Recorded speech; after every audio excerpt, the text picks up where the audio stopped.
ഹൃദയപൂർവം ഭാഗം 130.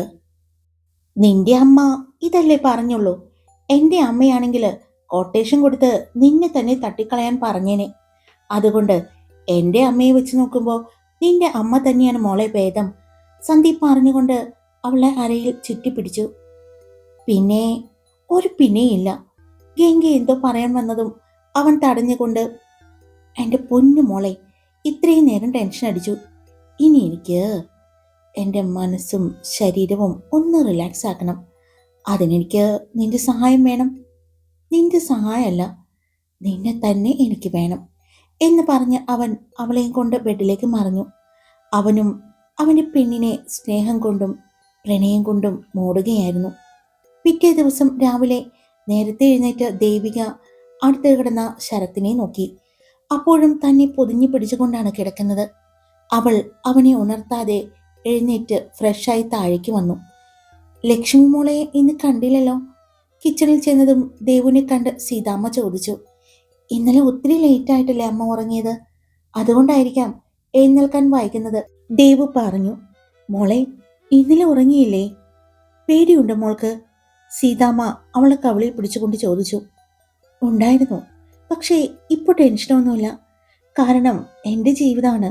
അത് സംരക്ഷിക്കേണ്ട ഉത്തരവാദിത്തം എൻ്റെയാണ്. എൻ്റെ മാത്രം കടമയാണ്. മറ്റാർക്കും വേണ്ടി എൻ്റെ ആ ജീവിതം വിട്ടുകൊടുക്കാൻ ഞാൻ തയ്യാറുമല്ല, അവൾ പറഞ്ഞു. അതെ, അങ്ങനെ വേണം. നമ്മുടെ ജീവിതത്തിലേക്ക് ആരെയും നുഴഞ്ഞു കയറാൻ അനുവദിക്കരുത്. അത് ഒരു ഭാര്യയെപ്പോലെ തന്നെ ഭർത്താവിൻ്റെയും കടമയാണ്. മാധവിൻ്റെ അച്ഛനാണ് അത് പറഞ്ഞത്. ഇന്നലെ എന്തായി മോളെ? എല്ലാവരും കൂടി എന്താ തീരുമാനിച്ചത്? സീതാമ്മ ചോദിച്ചതും, അതൊക്കെ വിശദമായിട്ട് ഞാൻ പിന്നെ പറയാം. ഇപ്പൊ ശരത്തേട്ടൻ്റെ അമ്മ എഴുന്നേറ്റ് വരാൻ സമയമായി, അതുകൊണ്ടാണ് പിന്നെ പറയാം എന്ന് അവൾ പറഞ്ഞു. അപ്പോ കാര്യം സീരിയസ് ആണ് അല്ലേ? മാധവിന്റെ അച്ഛൻ ചോദിച്ചു. അതെ എന്ന് മാത്രം അവൾ മറുപടി പറഞ്ഞു. എന്നെ വിടു മാധവേട്ടാ. കുളി കഴിഞ്ഞ് റൂമിൽ നിന്നും പോകുന്നതിന് മുമ്പ് മാധവിനെ വിളിച്ചെഴുന്നേൽപ്പിക്കാൻ ചെന്ന ലക്ഷ്മിയെ അതിന് സമ്മതിക്കാതെ മാധവ് പിടിച്ചു വെച്ചിരിക്കുകയാണ്.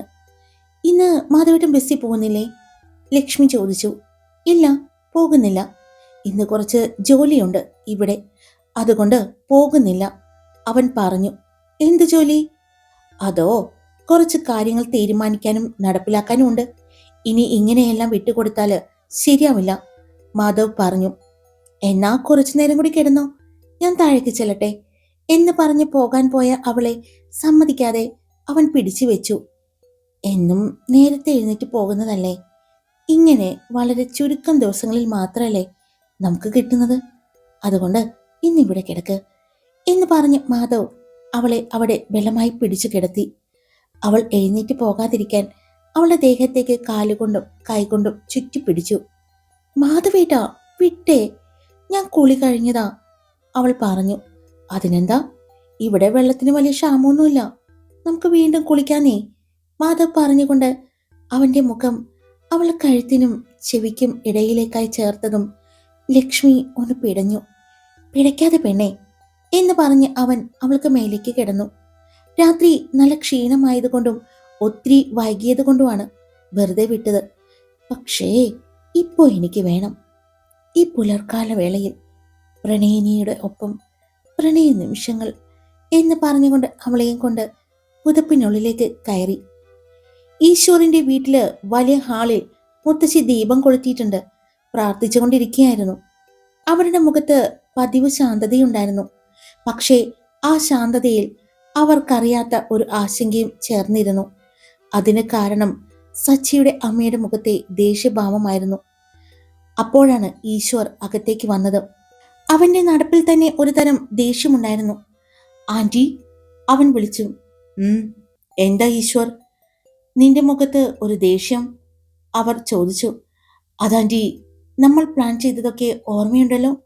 ലക്ഷ്മി എവിടെയാണെന്ന് കണ്ടെത്താൻ താരയെ ഉപയോഗിക്കാമെന്ന്, അവളെ പിടിച്ച് സത്യം പറയിപ്പിക്കാമെന്ന്. പക്ഷേ അവളെ കാണാനില്ല. ഇന്നലെ തരുൺ വീട്ടിലെത്തുന്നതിന് മുമ്പ് അവൾ അവിടെ നിന്നും പോയി. അവളുടെ അച്ഛനും അമ്മയും എല്ലാം അറിയാം. അവർ ഇപ്പോൾ പോലീസ് പ്രൊട്ടക്ഷൻ എടുത്തിട്ടുണ്ട്. സച്ചി ഒന്നും മിണ്ടാതെ അവർ പറയുന്നത് കേൾക്കുകയായിരുന്നു. അത് കേട്ടതും സച്ചിയുടെ അമ്മ അല്പസമയം നിശബ്ദമായി ഇരുന്നു. തല താഴ്ത്തി ചിന്തിച്ചു. നമ്മളിവിടെ പ്ലാൻ ചെയ്തപ്പോൾ തന്നെ അവർക്കിങ്ങനെ വേഗത്തിൽ വിവരം കിട്ടാൻ കാരണം എന്താണ്? അവരുടെ ശബ്ദത്തിൽ സംശയമായിരുന്നു. ലക്ഷ്മിയെക്കുറിച്ചും ദേവികയെക്കുറിച്ചും അവർക്ക് എന്തെങ്കിലും കൂടുതൽ അറിയാമോ? താര സ്വയം പോയതാണോ? അല്ലെങ്കിൽ ആരെങ്കിലും? ഈശ്വർ തല കുലുക്കി. അവൾ ബാംഗ്ലൂരിലേക്ക് പോയതാണെന്ന്, പഠനത്തിനായി എന്നാണ് തരുൺ പറയുന്നത്. പക്ഷേ അവന്റെ കണ്ണുകൾ സച്ചിയിലേക്ക് തിരിഞ്ഞു. ഇതൊരു യാദൃച്ഛികതയല്ല. അവൾക്ക് ആരെങ്കിലും മുന്നറിയിപ്പ് നൽകിയിട്ടുണ്ടെങ്കിൽ? സച്ചിയുടെ അമ്മ പെട്ടെന്ന് ചോദിച്ചു. ആര്? പെട്ടെന്ന് ഈശ്വർ ചോദിച്ചു. അറിയില്ല, കണ്ടുപിടിക്കണം. മുറിയിൽ ഒരു നിമിഷം മൗനം മാത്രമായി. വ്യക്തമായ തെളിവുകളില്ലാതെ നമ്മൾ ആരെയും സംശയിക്കേണ്ട സച്ചിദേവ്, അവൻ ശാന്തമായിട്ട് പറഞ്ഞു. പക്ഷേ ഇനി നമുക്ക് ജാഗ്രത വേണം. ഇതിനിടയിൽ സച്ചിയുടെ അമ്മയുടെ ഫോൺ റിങ് ചെയ്തതും ഫോൺ എടുത്തു. അവർ ദേഷ്യത്തോടെ, നിങ്ങൾ രണ്ടുപേരും എവിടെയാണ്? സഞ്ജയ്, അവരുടെ ശബ്ദം സ്പീക്കറിലൂടെ മുഴങ്ങി. നീയും സന്ദീപും വീട്ടിലില്ലെന്ന് ഞാൻ അറിഞ്ഞു. എന്താണ് അവിടെ നടക്കുന്നത്? നീ കട്ട് ചെയ്യരുത്, ഞാൻ കോൺഫറൻസ് കോളിൽ വിളിക്കാം എന്ന് പറഞ്ഞ് അവർ വേഗം സന്ദീപിനെ വിളിച്ചു. സന്ദീപ് ഗംഗയെയും കെട്ടിപ്പിടിച്ച് കിടക്കുകയായിരുന്നു. ഫോൺ റിങ് ചെയ്യുന്നത് കേട്ട് കൈയെത്തിച്ചാണ് ആരാണ് എന്ന് പോലും നോക്കാതെ അവൻ ഫോൺ എടുത്തു. മറുതലയ്ക്കൽ ഹലോ പറയുന്നത് കേട്ടതും അമ്മയാണെന്ന് മനസ്സിലായതും അവൻ ഞെട്ടലോടെ ഫോണിലേക്ക് നോക്കി. പിന്നെ അടുത്ത് കിടക്കുന്ന ഗംഗയെയും. അവൻ ഒന്നുകൂടി അവളെ ചേർത്ത് പിടിച്ചു. അമ്മയോട് സംസാരിച്ചു. സന്ദീപ്, നീ എവിടെയാണ്? അമ്മ ചോദിച്ചു. അമ്മ, ഞങ്ങൾ യാത്രയിലാണ്. യാത്ര? എവിടേക്ക്? അവരുടെ ശബ്ദം കൂടുതൽ ഉയർന്നു. ഒരു വാക്ക് പോലും നിങ്ങൾ എന്നോടും അച്ഛനോടും പറയാതെ വീട്ടിൽ നിന്നും പോയോ? അതേസമയം സഞ്ജയുടെ കാറിൽ നിന്നും, അമ്മ, ആവശ്യമായ കാര്യമാണ്, അതുകൊണ്ടാണ് ഞങ്ങൾ പോയത്. വന്നു കഴിയുമ്പോൾ പറയാമെന്ന് കരുതി അച്ഛനോടും അമ്മയോടും. അമ്മ ഒന്ന് നെടുവീർപ്പിട്ടു. എന്തെങ്കിലും ഒളിച്ചു വെക്കുകയാണോ നിങ്ങൾ? എനിക്ക് നിങ്ങളുടെ പ്രവൃത്തിയൊന്നും ഇഷ്ടപ്പെടുന്നില്ല, അവർ പറഞ്ഞുകൊണ്ട് ഫോൺ കട്ട് ചെയ്തു. ഹാളിൽ വീണ്ടും നിശബ്ദത. സച്ചി തല ഉയർത്തി അമ്മയെയും ഈശ്വറിനെയും നോക്കി. ഈശ്വർ അവനെ നോക്കി. അടുത്ത നീക്കം എന്താണ് ആന്റി വേണ്ടത്? ഈശ്വർ സച്ചിയുടെ അമ്മയോട് ചോദിച്ചു. എന്താണെങ്കിലും അതിനി നമ്മൾ 3 പേർ അല്ലാതെ മറ്റൊരാളും അറിയരുത്. നമ്മുടെ നീക്കങ്ങൾ ആരോ വ്യക്തമായിട്ട് ചോർത്തുന്നുണ്ട്. അതാരാണെന്ന് കണ്ടുപിടിക്കണം, സച്ചിയുടെ അമ്മ പറഞ്ഞു. തീർച്ചയായിട്ടും, ഉറച്ച ശബ്ദത്തിൽ തന്നെ അവർ പറഞ്ഞു. വീണ്ടും കുളി കഴിഞ്ഞ് കിച്ചണിലേക്ക് എത്തിയ ലക്ഷ്മിയെ കാപ്പിയുടെ മണവും ചൂട് ദോശയുടെ നീരാവിയും മിശ്രിതമായി നിൽക്കുന്ന ആ ഇടത്തില് സീതാമ്മ അടുപ്പിനരികിൽ നിന്നു. ടീച്ചറമ്മ കയ്യിൽ പാത്രം പിടിച്ച് വാതിലിനരികിൽ ചാരിയിരുന്നു. മാഷും മാധവിന്റെ അച്ഛനും ചെറിയ ശബ്ദത്തിൽ എന്തോ സംസാരിക്കുന്നുണ്ട്. അത് കേട്ടുകൊണ്ട് കിച്ചൺ വാതിലിനരികിൽ ദേവികയും സാന്ദ്രയും നിശബ്ദമായി നിൽക്കുന്നുണ്ട്. അവരുടെ അടുത്തേക്കാണ് ലക്ഷ്മി വന്നത്. അപ്പോ ലക്ഷ്മി കേൾക്കുന്നത് ടീച്ചറമ്മയുടെ വാക്കുകളാണ്. നമ്മൾ ആരെയും വേദനിപ്പിക്കാൻ പോകുന്നില്ല. അതുകൊണ്ട് നമ്മുടെ മക്കളെയും ആരും വേദനിപ്പിക്കാൻ പാടില്ല. അതാണ് എൻ്റെ പ്രാർത്ഥന, ടീച്ചർ പറഞ്ഞു. ലക്ഷ്മി ദേവികയുടെ കൈ പിടിച്ചു. ആ പിടിയിൽ ഭയമുണ്ടായിരുന്നു, പക്ഷെ അതിൽ കൂടുതലും ഒരുമയും. ഇനി കാര്യങ്ങൾ എങ്ങനെ മുന്നോട്ട് പോകും? മാധവിന്റെ അച്ഛൻ ചോദിച്ചതും ഇന്നലത്തെ സംഭവങ്ങൾ എല്ലാം സാന്ദ്ര അവരോട് പറഞ്ഞിരുന്നു. ശരത്തിന്റെ അമ്മയുടെ മനസ്സിലിരിപ്പ് അവർക്കെല്ലാം മനസ്സിലായിരുന്നു. അപ്പോൾ തന്നെയാണ് വാതിക്കൽ ആരോ വരുന്ന ശബ്ദം കേൾക്കുന്നത്. അത് ശരത്തിന്റെ അമ്മയായിരുന്നു.